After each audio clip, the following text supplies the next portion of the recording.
Bonjour et bon 26 décembre à tout le monde. Écoutons ce petit audio ensemble. Excusez s'il y aura des interventions de publicité dedans. C'est la chaîne d'un frère qui est aux États-Unis.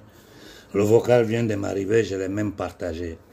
Parce que en cette fin d'année, je ne veux pas bavarder inutilement. Je ne veux pas continuer à rester dans la digression, dans une narration inutile. Il faut lire le monde dans sa réalité et voir comment agir pour arrêter l'armée du diable que sur notre territoire, comme partout dans le monde, sont en train de s'aimer la mort, la zizanie et le chaos. Écoutez avec attention. Ce n'est pas moi qui parle. Écoutez avec attention et ensuite nous allons réfléchir ensemble. Parce que l'attaque est multiforme. Il nous attaque sur le plan militaire, il nous attaque sur le plan économique, il nous attaque sur le plan monétaire, il nous attaque sur le plan spirituel. Écoutons ça ensemble.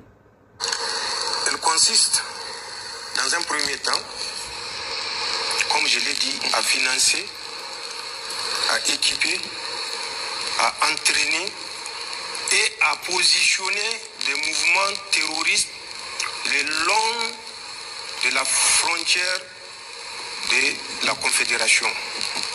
Pas seulement du Niger, mais de la Confédération. Parce que l'objectif étant la dislocation de la Confédération. En ce sens, qu'est-ce qu'ils ont fait?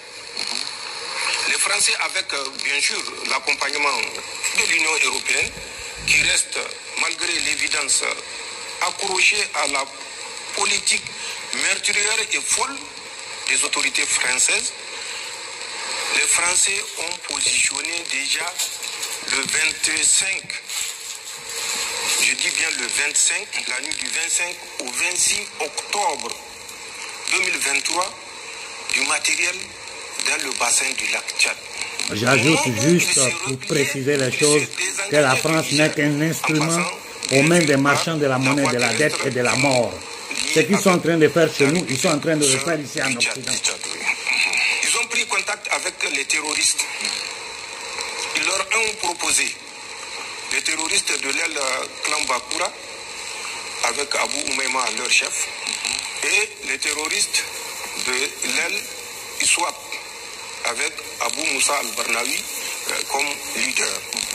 Ils leur ont proposé le financement, l'entraînement, l'équipement, à condition que ces mouvements acceptent d'aller en guerre contre la République du Niger, à condition que ces mouvements acceptent aux troupes françaises d'occuper le bassin du lac Tchad, certaines îles que nous connaissons, mais que nous tairons le nom pour des raisons évidentes.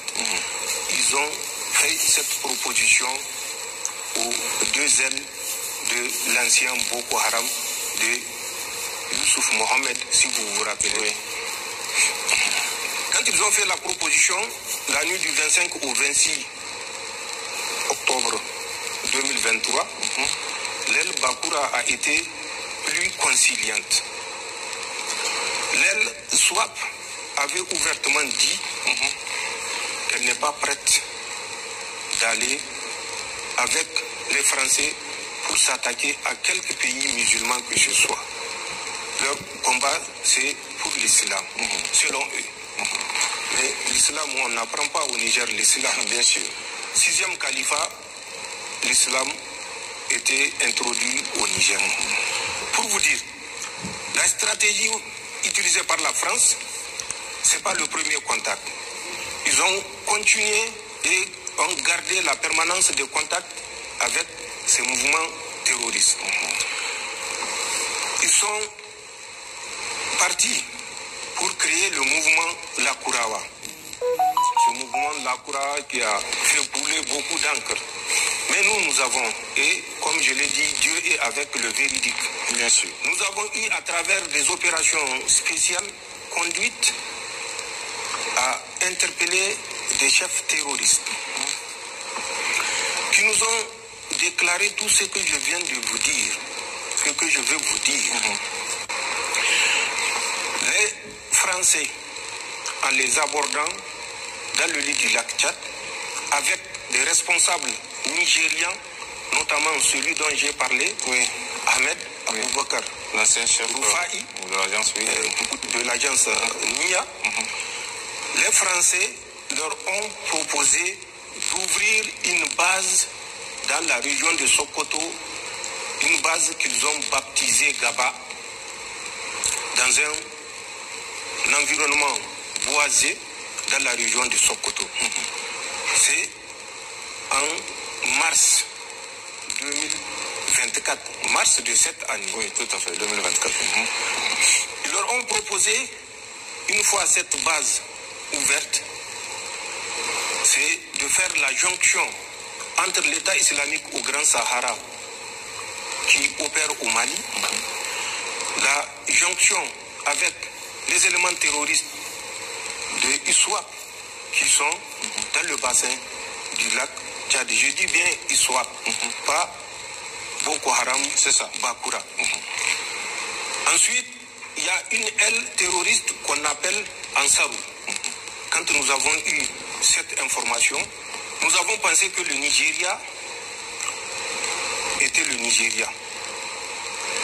Nous avons appelé Ahmed Aboubakar Rufai pour lui faire part de l'intention qui se dessine dans le sens de l'ouverture d'un front Lakurawa dans le Sokoto et dont la base sera composée de l'État islamique au Grand Sahara qui opère dans le nord Mali, de Ansaoul qui opère à l'intérieur du Nigeria et de Iswa.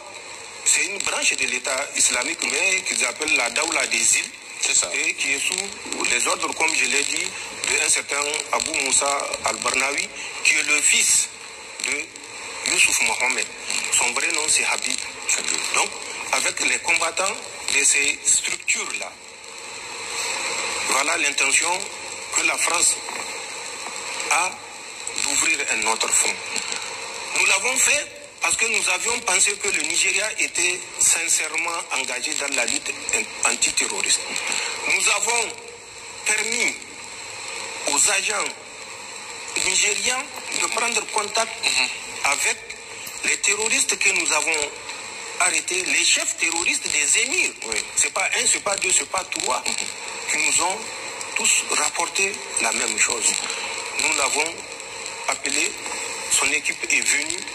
La DG2SE a mis à leur disposition les moyens roulants, les a pris en charge pendant près d'une semaine pour qu'ils mènent les investigations et découvrent. Malheureusement, nous regrettons de l'avoir fait puisque nous avons compris que ce débriefing a conduit certains émirs à se braquer parce que le message qui leur a été passé était un message de fourberie, de tromperie, de duplicité. La France ne s'est pas arrêtée à ça. La France a continué. Ensuite, dans les bassins du lac Tchad, qu'est-ce qu'ils ont fait? Après la rencontre du 25 au 26 octobre, ils sont revenus dans la nuit du 10 au 11 janvier pour débarquer un lot important de matériel. Que toute la société civile française écoute bien ce vocal. Français, je vous demande d'écouter ce vocal. Écoutez bien ce vocal. Écoutez ce vocal. Le 9 janvier, plus tard, ils reviendront sur une île qu'on appelle Bourtungur. Bourtungur qui est à 10 km à l'est de Bosso, où les terroristes étaient réunis pour la circonstance. Toutes les armes jugées être vétustes par les Français ont été remplacées. Les armes individuelles AK-47, que ce soit les armes collectives et les équipements, notamment à travers la fourniture des mines. Tenez-vous bien, même des mines antipersonnelles, alors que l'usage est officiellement interdit et que la France est signataire de cette interdiction. Ils les ont dotés de ces armes-là. Ils les ont dotés des armes anti-chars, donc des mines. Ça s'est passé le 29 janvier 2024. Plus tard, ils sont revenus. Et ça ne fait que monter en surenchère. En novembre, octobre d'abord, le 16 de cette année, ils sont revenus avec d'importantes sommes d'argent. Nous l'avons annoncé dans un éditorial. Ils ont toujours engagé de leur volonté et pour prouver au mouvement Boko Haram qu'ils sont sincères dans leurs relations et qu'ils ont promis l'équipement, non seulement, mais la fourniture des vedettes. C'est des pirogues, les vedettes des pirogues avec moteur, mais pas des pirogues, hein. C'est des vedettes conçues pour le déplacement sur la mer ou toute étendue d'eau. D'accord. Ils ont promis 100 vedettes au mouvement Boko Haram. Le 7 novembre, ils sont revenus avec, tenez-vous bien, pour l'aile Bakura, 1 milliard de francs CFA. Pour l'aile... Vous comprenez pourquoi le franc CFA ne peut pas être aboli? 4 milliards de francs CFA s'ils acceptent seulement que les Français s'installent définitivement dans leur zone d'influence à l'intérieur du Nigeria. Puisque c'est une zone où j'ai servi et je connais particulièrement toutes les îles du bassin du lac Tchad, que ce soit du côté du Niger, que ce soit du côté du Nigeria, que ce soit du côté du Tchad. Nous avions manœuvré à pied pendant des mois en 1996 et en 1997.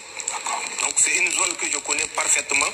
Ils ont promis, si ISWAP accepte qu'ils s'installent, 4 milliards de francs CFA à l'État du Nigeria.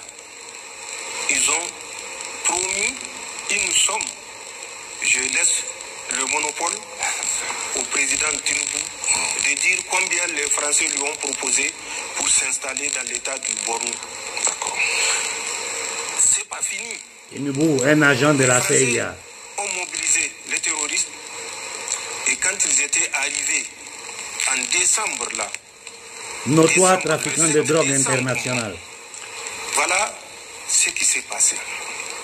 Ils ont décidé, toujours pour vous donner une idée, pour donner au peuple nigérien l'envergure du grand complot international qui est ourdi, ils ont demandé à Boko Haram de constituer une compagnie de 150 hommes qu'ils vont positionner dans le nord du Niger. La France s'occupe du paiement intégral du salaire des 150 combattants déployés par Boko Haram, qui seront rejoints par les mouvements, ça c'est les Français qui ont dit ça, qui seront rejoints par les mouvements de Riseboula. Ensuite, des mouvements rebelles qui sont dans le nord du Tchad. Et ils vont faire un front commun installé à l'intérieur du Niger, dans les chaînes du nord Niger, pour faire la guerre au Niger. Nous avons donc les combattants installés dans les chaînes du nord Niger. Nous avons les combattants installés dans le bassin du lac Tchad par la France. Nous avons les combattants Lakurawa. Nous savons comment ils ont été mis en place, je vous l'ai dit, installés dans la zone. Vous prenez de Sokoto jusqu'au Kébi, Gaba, Koyambana, Paouni, Sarma, Baraya, Tangaza, Haske 1, Haske 2. Tout ceci sont des positions, je n'ai pas cité l'intégralité. Il y en a encore un chapelet de positions entre Sokoto, Zamfara et Kébi. Notamment Kaïji, qui est une forêt également, où ils ont également des éléments Lakurawa, notamment les deux super camps. Et je crois que, puisque nous avons dénoncé, le chantier a été arrêté, où les Français avaient l'intention à Gidankata et puis Gigani de construire deux super camps où ils vont stocker du matériel que les terroristes qui sont dans la forêt de Sarma seront chargés particulièrement de récupérer et acheminer une partie dans le nord Mali. Nous avons à l'intérieur du Bénin, c'est une ceinture. Suivez bien la description que je suis en train de faire. D'accord. Dans le nord Bénin, nous avons Porga. Nous l'avons dit, nous l'avons répété. Les forces béninois, écoutez bien. Hein? Présentement en Afrique. Bon, voilà, il y a un peu de publicité, donc je suis désolé parce que... sont dans deux pays. Un pays ouest-africain et un deuxième pays ouest-africain qui est le Bénin. Donc deux pays de l'Afrique de l'Ouest, ils se reconnaîtront. Mais le Bénin, lui déjà, je le dis et je le répète, il se reconnaît. Ils sont à Porga et dans la forêt particulièrement du W. Pour ceux qui ont l'utilisation des coordonnées, vous utilisez 11 degrés, 0,2 minutes, 49,63 Vous savez, tout ce qui est en train de parler, ce ne sont pas les paroles de Konaré. Ensuite, ce sont les paroles des officiels africains, à Mondovision. 59 minutes. Ici en Occident, tout est censuré. Personne ne sait rien. Personne ne sait rien de ce qui se passe en Afrique. 315 degrés, à moins de 5 km, vous allez tomber sur une des deux positions que nous connaissons, des forces spéciales françaises. Que ceux qui doutent peuvent se mettre à l'exercice et essayer. Incroyable. S'ils ne savent pas positionner un point sur la carte, qu'ils s'approchent en plein 21e siècle, agresser l'homme noir comme ça, après 5 siècles d'esclavage, et vous verrez bien que c'est l'aérodrome de vol, de pillage, de toute forme de maltraitance sur l'être humain noir. La France continue, pour le compte des marchands de la monnaie, de la dette. Les marchands du temple qui sont en train de détruire la France sont les mêmes qui envoient les fils de la France semer le chaos en Afrique à travers ces sociétés sataniques, ces groupes de terroristes qu'ils appellent djihadistes. À l'intérieur du Bénin. Ces forces spéciales qui sont au Bénin sont chargées de l'encadrement, du financement et de la formation et équipement des mouvements terroristes, toujours tendant à ceinturer le Niger et les États de l'AES, la Confédération. D'accord. Ils ont ouvert 2 centres d'instruction. Un centre d'instruction qui est à l'intérieur du Niger, un autre centre d'instruction qui est à l'intérieur... Aux Français, écoutez, les Français, écoutez bien. Non loin de la frontière. Ce que le gouvernement Rothschild de France est en train de faire en Afrique subsaharienne et dans toute l'Afrique. Pour ce qui est du côté du Niger, a pour mission de former avant la fin de l'année 400 hommes financés par les Français. Le financement est déjà acquis et le terroriste responsable du centre d'instruction qui est sur le territoire nigérien, c'est une fratrie, 2 frères pour être plus précis, un certain Souley Yero et son frère Ali Yero. Souley Yero est parti à la rencontre des forces spéciales françaises dans le mois de novembre. Il a perçu suffisamment de centaines de millions, pour ne pas dire de milliards, de francs CFA, je le répète, qu'il a ramené pour assurer la gratification de ces 400 terroristes dont le recrutement et le financement est assuré par la France à travers les forces spéciales positionnées à l'intérieur du Bénin et dont j'ai donné les coordonnées géographiques. Tout à fait. C'est clair. Ramené et sera utilisé comme suit. Les 450 terroristes qui sont recrutés auront chaque semaine, si le programme est respecté, 50 000 francs par semaine. Et c'est la France qui paye. Et c'est le CFA qui paye. Le CFA est un crime contre l'humanité, c'est un génocide monétaire. Communauté financière française, puisque ça n'a rien d'Afrique. C'est la France qui paye et la France, ça ne lui coûte rien du tout de dépenser des CFA.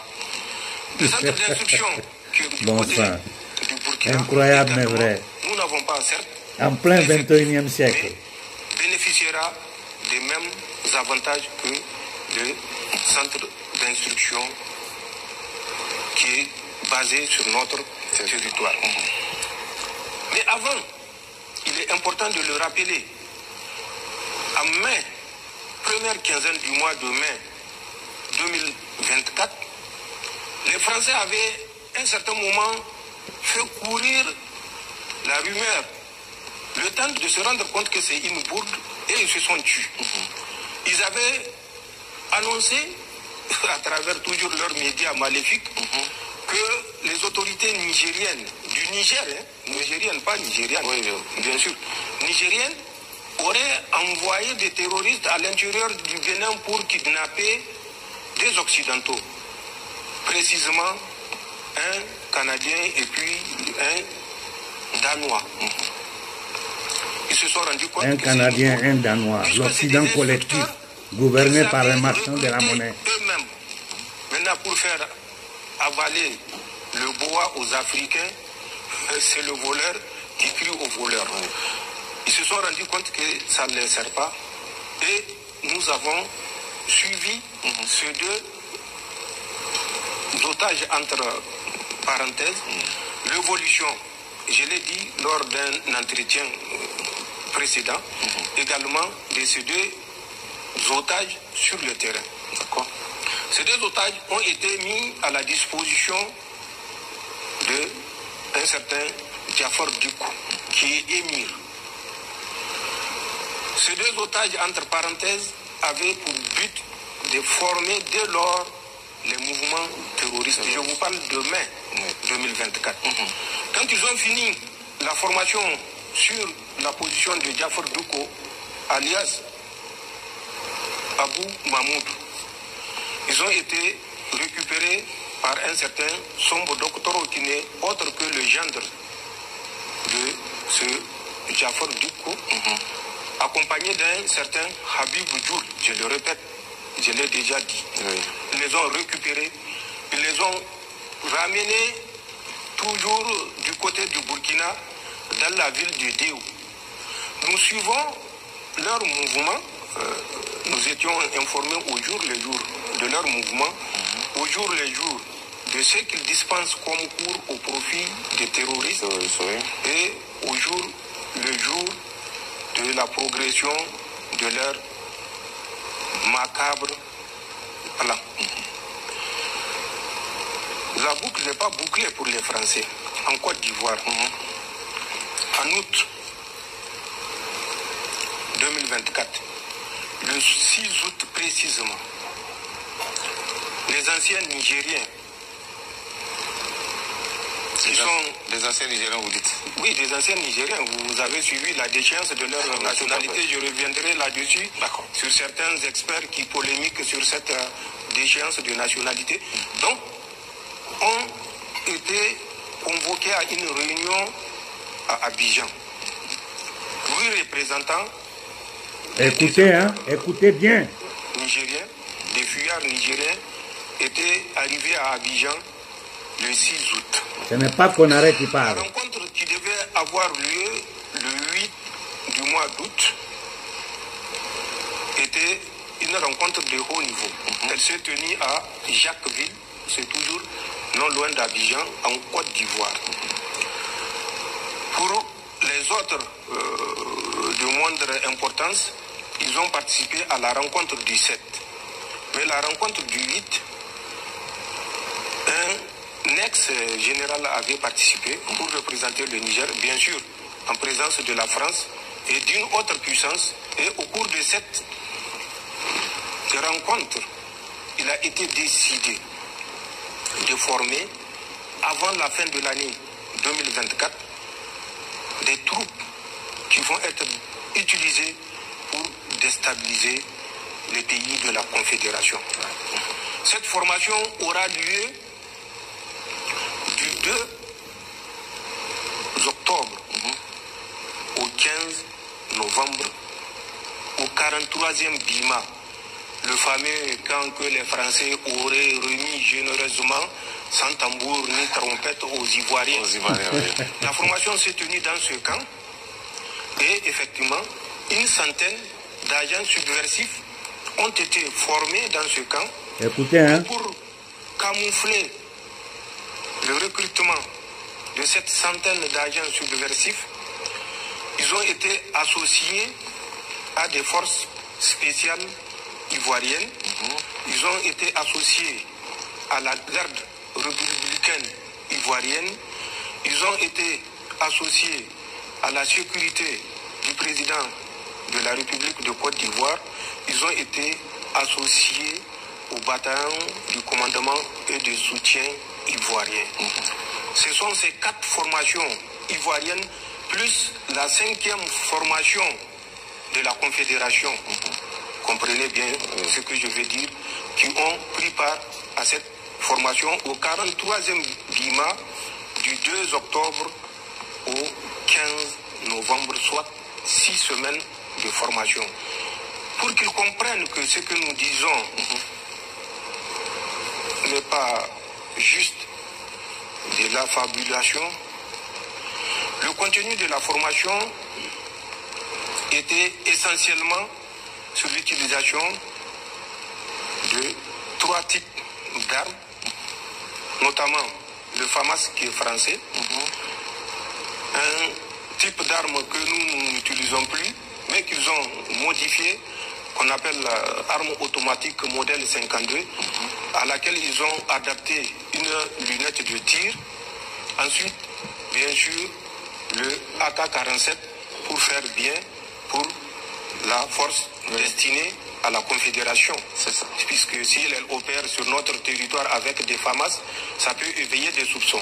Donc, il y a l'arme AK-47 qui a été utilisée dans le cadre de cette formation.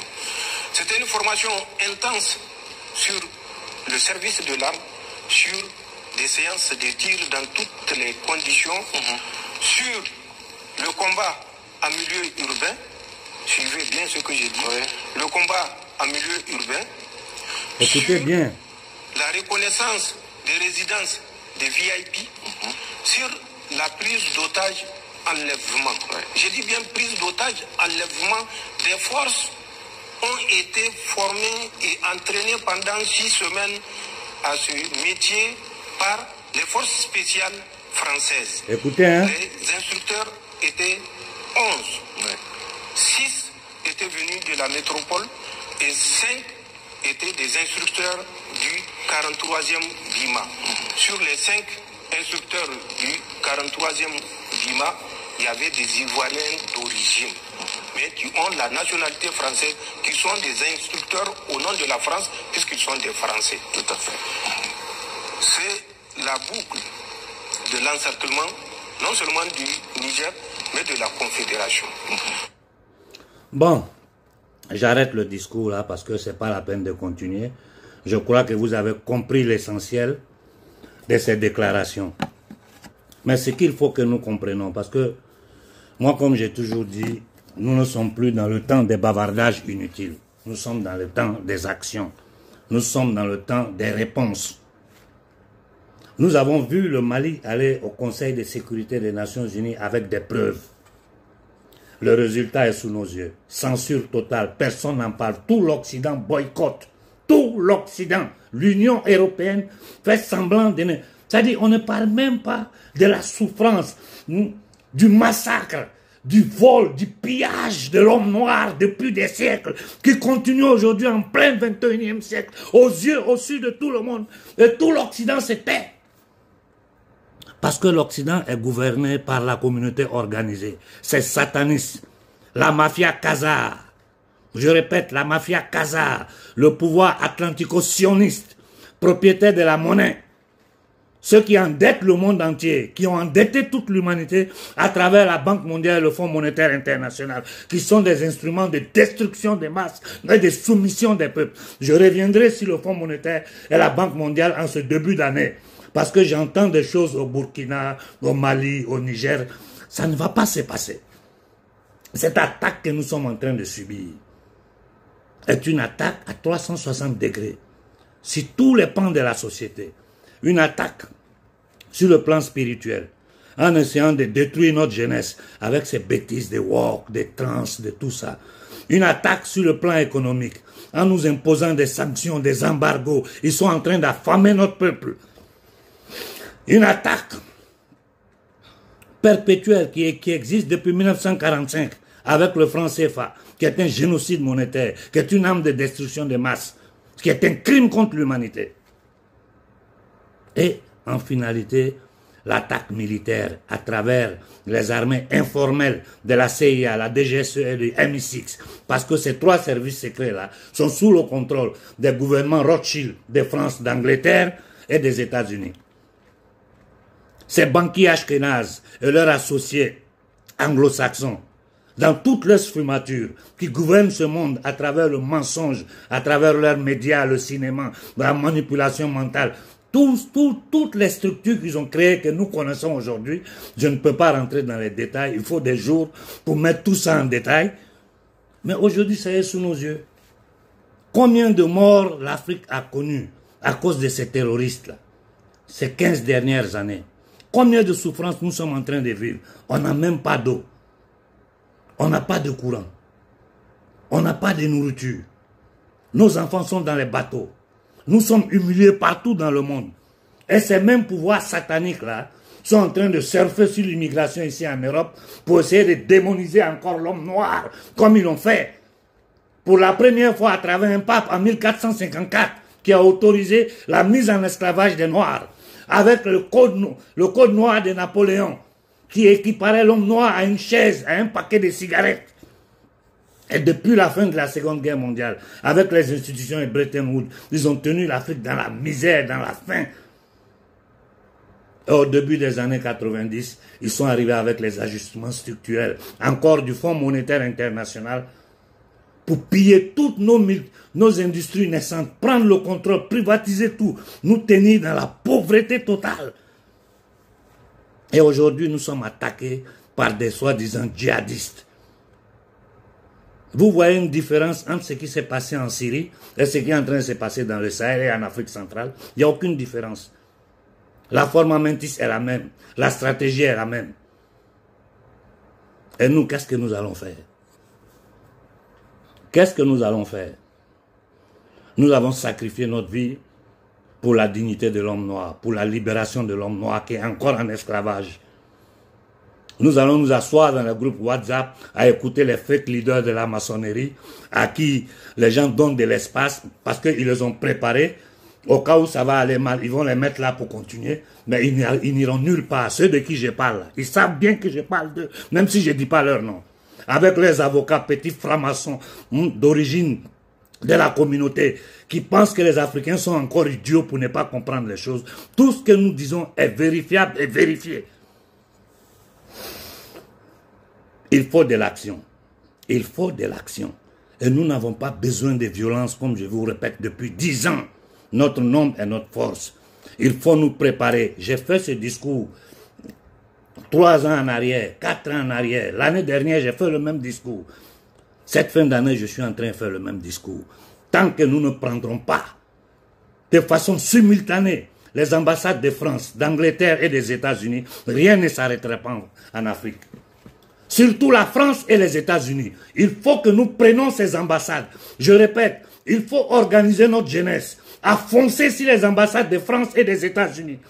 Il faut former notre jeunesse à aller devant ces ambassades-là. Je ne dis pas 10 000 personnes, 20 000. Je veux des millions d'Africains pour leur dire ce que nous sommes en train de dire ne sont pas des hypothèses. Nos dirigeants ont envoyé les preuves. Les services de renseignement ont tout décortiqué. Nous savons ce que vous êtes en train de tenter de faire. C'est tuer l'homme noir. C'est prendre possession de son territoire et piller ses richesses. Qu'est-ce que nous allons faire? Nous allons rester assis dans le groupe WhatsApp, à les regarder, à foncer, à aller en avant. Vous avez vu comment ils ont progressé. Tous les gens qui bavardent sur la toile, là, vous avez vu leur progression. Qu'est-ce que vous donnez comme solution? La violence n'est jamais la solution. Ces gens-là, nous pouvons les battre sans violence. Il faut les exposer au monde. Oh, je vous en prie, jeunesse africaine. Je suis en train de me sacrifier pour vous. Si vous m'écoutez là, en peu de temps, la France va sortir de l'Afrique. Nous allons fermer les ambassades de France en Afrique. Vous comprenez pourquoi les dirigeants n'osent même pas parler du franc CFA et le coup qu'ils sont en train de préparer sur une nouvelle monnaie pour l'Afrique. Je suis en train de travailler là-dessus. Quand nous aurons tous les éléments, je vais mettre tout sur la table pour faire honte aux dirigeants africains. Regardez nos dirigeants qui collaborent avec des négriers pour tuer notre peuple, pour détruire l'AES.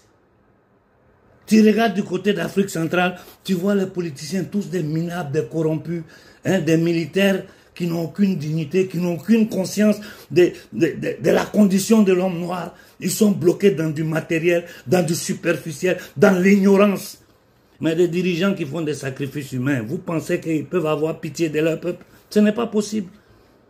Ces déclarations sont une bombe atomique. Normalement, le Conseil de sécurité des Nations Unies devait appeler une réunion d'urgence. Il n'y a rien.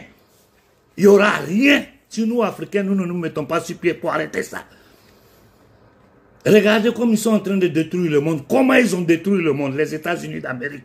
Patron de la France aujourd'hui. Ceux contre qui De Gaulle a résisté.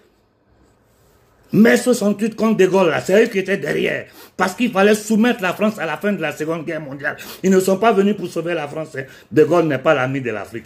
Mais quand il y a la vérité, je le dis. Lui au moins, il a défendu son peuple. Nos dirigeants, ils font quoi?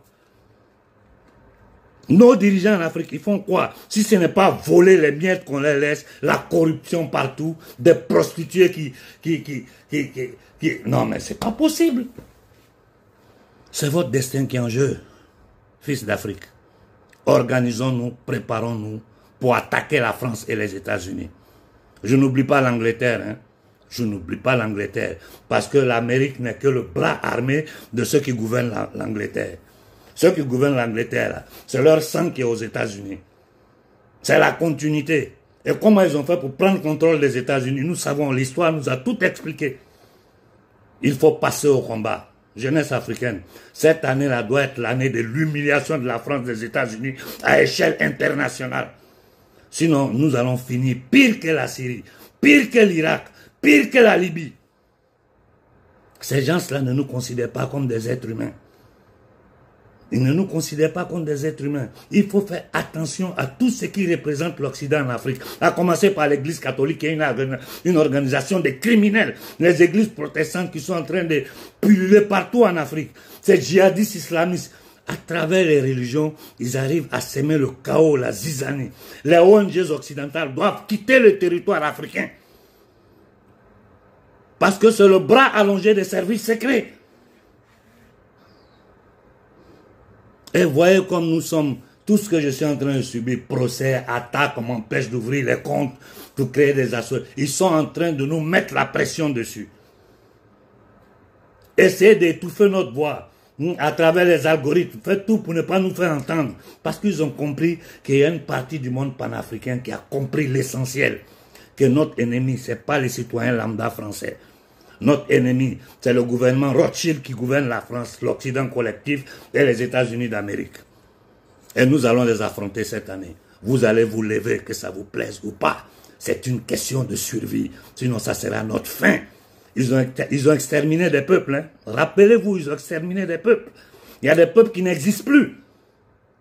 Et avec tous les laboratoires qui sont en train de flanquer sur notre territoire, là, si nous ne faisons pas attention, ils vont stériliser notre jeunesse. Ils vont, ceux-là, ils ne sont jamais pressés. Ils travaillent ici des décennies. Ils vont de génération en génération. Nous aussi, nous devons travailler dans ce sens-là.